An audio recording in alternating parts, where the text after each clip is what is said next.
তৃণমূলে ফিরে এসছেন। গণতান্ত্রিক দেশ, গণতান্ত্রিক সমাজ, আমি মনে করি গণতন্ত্রে যে কোনো রাজনৈতিক দল কে কোন রাজনৈতিক দল করবে সেটা বেছে নেওয়ার অধিকার সবার রয়েছে।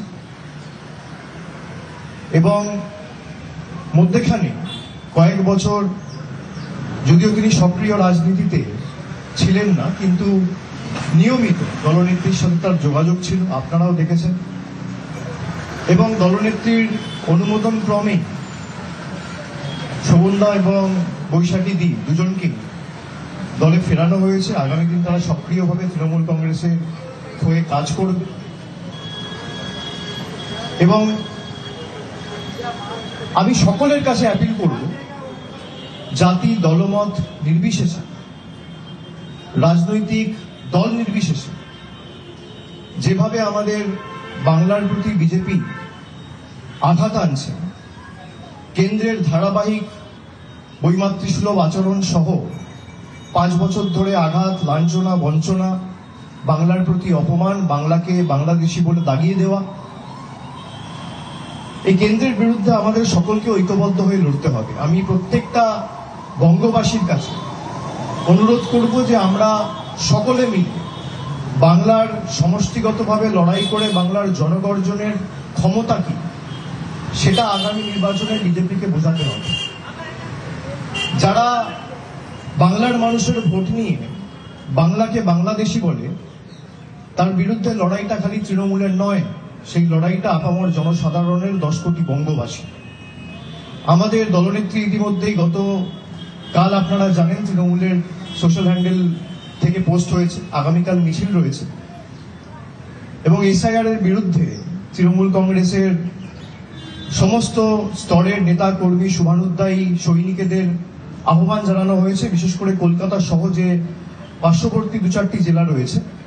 যেহেতু কাল থেকে ইনিউমারেশন ফর্ম ডিস্ট্রিবিউট হবে, বিভিন্ন জেলা থেকে লোকেদের আসতে বারণ করা হয়েছে। কাল থেকে বাড়ি বাড়ি গিয়ে বিএলওদের সাথে বিএলএ টুরা থাকবে, ইনিউমারেশন ফর্ম দেবে। শুধু কলকাতা এবং তার পার্শ্ববর্তী উত্তর 24 পরগনা, দক্ষিণ 24 পরগনা, হাওড়া, এই 2-3টি জেলা থেকে মূলত সবাইকে বলা হয়েছে। তার সাথে কলকাতার 144টা ওয়ার্ড রয়েছে। আগামীকালের ঐতিহাসিক মিছিলে আমি আপনাদের মাধ্যমে সকলের কাছে আবার একবার অ্যাপিল করব যোগ দেওয়ার জন্য। এবং তৃণমূল কংগ্রেস যে কথাটা বলেছিল যে যেভাবে এসআইআর ঘোষণা হওয়ার পর থেকে একের পর এক দুর্ভাগ্যজনক ঘটনা জনসমক্ষে আসতে আমরা সকলে দেখেছি। 5 দিন 6 দিন হয়নি, ইতিমধ্যেই 6টার উপর আত্মহত্যার ঘটনা সামনে এসছে।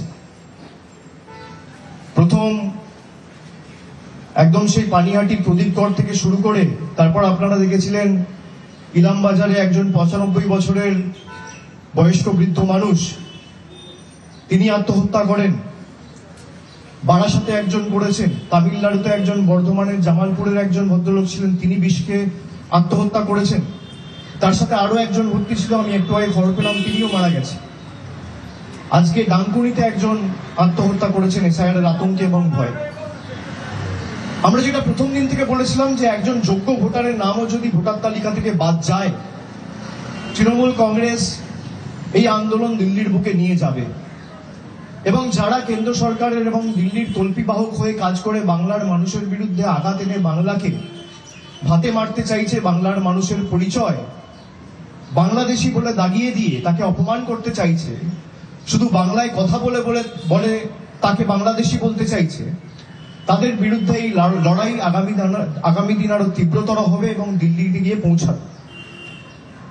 আমি বলেছিলাম যে একটা যোগ্য লোকের নামও যদি বাদ যায় তাহলে তৃণমূল কংগ্রেস আগামী দিন দিল্লি যাবে। ইতিমধ্যেই যে 5-6 জন মারা গেছে তারা কি যোগ্য না অযোগ্য? বিজেপির বন্ধু এবং ইলেকশন কমিশনের প্রতিনিধিদের প্রতি আমার প্রথম প্রশ্ন, যে আপনারা বলছেন যে 2002 এর ভোটার তালিকায় যাদের নাম রয়েছে তাদের নাম বাদ যাবে না। সোনালী খাতুন, যাকে বাংলাদেশি বলে আখ্যায়িত করে বাংলাদেশে পাঠিয়ে দেওয়া হয়েছে, তার মার নাম রয়েছে 2002 এর তালিকায়, বাবার নাম রয়েছে 2002 এর তালিকায়। মুরারাই বিধানসভার ভোটার তালিকা বা খসড়া তালিকা যদি আপনারা দেখেন, সোনালী খাতুনের মায়ের নামও রয়েছে, বাবার নামও রয়েছে। হাইকোর্ট বলেছে সে ভারতীয়, সুপ্রিম কোর্ট বলেছে সে ভারতীয়। সুপ্রিম কোর্টে বোধহয় মামলা চলছে, হাইকোর্ট বলেছে সে ভারতীয়, তাকে ফিরিয়ে আনতে হবে এবং একটা নির্দিষ্ট সময়সীমা বেঁধে দেওয়া হয়েছিল তাকে ফিরিয়ে আনার জন্য। তারপরও ভারতবর্ষের স্বরাষ্ট্র মন্ত্রক বা বিদেশ মন্ত্রক কোনো উদ্যোগ দেখায়নি বা তৎপরতা দেখায়নি। তারই সাথে সুইটি খাতুন, তার মায়ের নাম রয়েছে 2002 এর ভোটার তালিকায় এবং বাবার নাম রয়েছে ঝাড়খণ্ডের ভোটার তালিকায়, খসড়া তালিকায় 2002 এর ড্রাফট ইলেকটোরাল রোলে। তারপরেও তাদেরকে বাংলাদেশি বলে পাঠিয়ে দেওয়া হয়েছে। গতকাল একটা সাক্ষাৎকারে দেশের স্বরাষ্ট্রমন্ত্রী অমিত শাহ বলেছেন, যারা ভারতবর্ষে জন্মায়নি তাদের ভারতবর্ষে ভোটাধিকার বা ভোট দেওয়ার কোন অধিকার নেই। তার যুক্তির নিরিখেই যদি আমি দেখি, তাহলে বিজেপি নেতা লালকৃষ্ণ আদবানির ভোটাধিকার প্রয়োগ করার অধিকার নেই। লালকৃষ্ণ আদবানির জন্ম কোথায় হয়েছে? অমিত শাহর যুক্তি যদি আমি ধরি, তাহলে শান্তনু ঠাকুরের ভোটাধিকার প্রয়োগ করার অধিকার নেই। যত মতুয়া ভাই বোনেরা আছে কারোর ভোট দেওয়ার অধিকার নেই।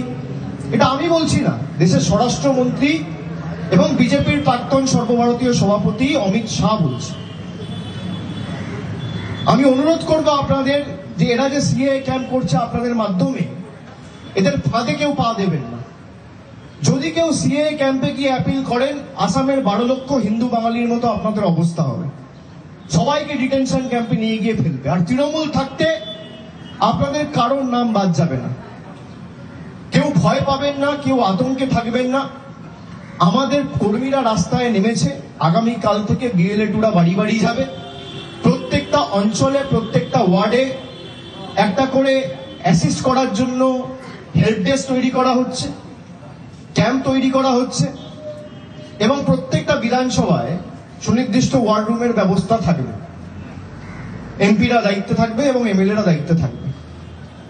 সুতরাং এদের ভয়ে বা আতঙ্কে কেউ পা দেবেন না। যেভাবে ধারাবাহিকভাবে 2021 সালে গোহারা হারার পর বাংলার চিফ সেক্রেটারিকে দিল্লিতে ডাকা থেকে শুরু করে গরিব মানুষের 100 দিনের টাকা বন্ধ করে দেওয়া, মানুষের বাড়ির টাকা বন্ধ করে দেওয়া, রাস্তার টাকা বন্ধ করে দেওয়া, আবাসের টাকা বন্ধ করে দেওয়া, জল জীবন মিশনের টাকা বন্ধ করে দেওয়া, সর্বশিক্ষা মিশনের টাকা বন্ধ করে দেওয়া, আজকের দিনে দাঁড়িয়ে বাংলার বকেয়া পাওনা 2 লক্ষ কোটি টাকা। আমরা এই টাকা ফিরিয়ে আনবো। এটা চেষ্টা করেছিল 100 দিনের গরিব মানুষের টাকা আটকাতে পারেনি। আগামী দিন দিল্লি তৃণমূল কংগ্রেস যাবে। দেখুন, এখনো এসআইআর শুরু হয়নি, আগামী কাল থেকে শুরু হবে। ইনিউমারেশন ফর্ম এখনো ডিস্ট্রিবিউটই হয়নি। তার আগে 6 জন মারা গেছে। 6 দিন আপনি দেখুন।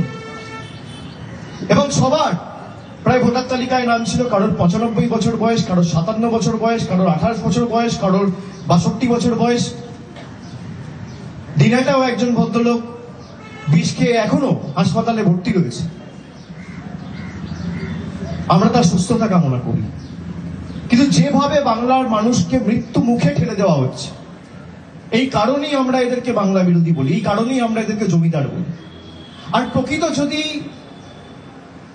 আপনাদের অনুপ্রবেশকারী শনাক্তকরণ করে বাইরে পাঠাতে হতো, ডিপোর্ট করাই উদ্দেশ্য থাকতো, তাহলে যে একটা রাজ্য মায়ানমার এবং বাংলাদেশের সাথে বর্ডার শেয়ার করে সেখানে এসআইআর হচ্ছে না কেন? এর প্রশ্ন তো ইলেকশন কমিশনও দিতে পারেনি, বিজেপিও দিতে পারেনি। উত্তরটা কি?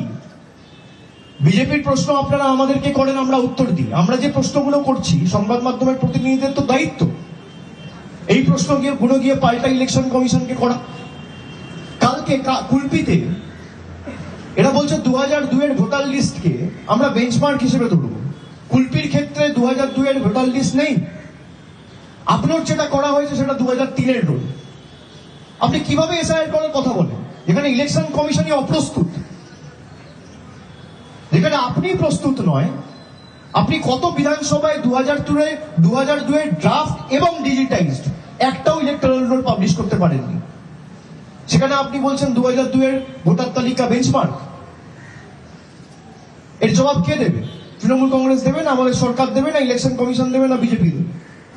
এ দায় কার? ভারতবর্ষের স্বরাষ্ট্রমন্ত্রী ঠিক করবে?